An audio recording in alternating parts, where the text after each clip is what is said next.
But generally, it's like, it used to be at least, that you would get the right wing that were pushing for war.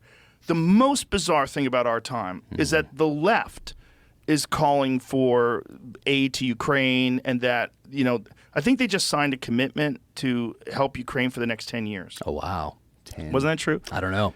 I think there's just something that Biden just signed, and I think they're promising like $800 billion, or they're going to need $800 billion over the next 10 years. $800 billion Chicken feed. of our Don't worry about it, bro. money. Don't Yeah. worry about it, bro. We Our have plenty of money. money. We have a lot of money we spent on Cheetos. Just send a little of that to our friends in Ukraine.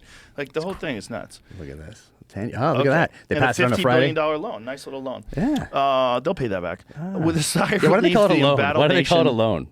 Yeah, it's funny. A series of pledges of military and financial aid made by Western allies this week, including a 10-year security agreement with the United States and a $50 billion loan issued by Washington and the European Union.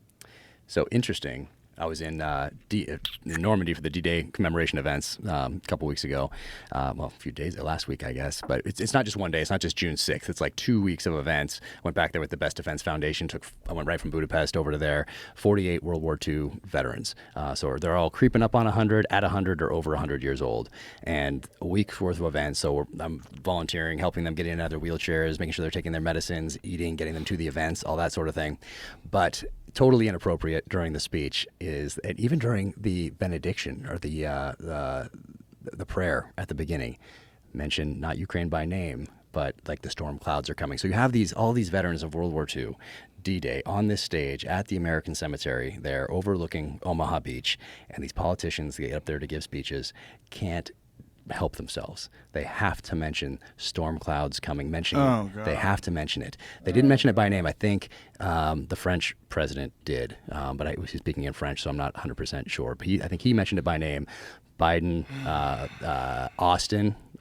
So they use it as a political tool. They did. They couldn't help themselves. It was disgusting to be there and hear that. And you have these guys on stage, and they did so much for our nation, giving us all these freedoms that we have today, freedoms and opportunities. Like first out of their landing crafts, coming over the beach at Normandy, across that beach, machine gun positions up high, and now you're using them essentially as a political prop on this. It was that part was hard to stomach.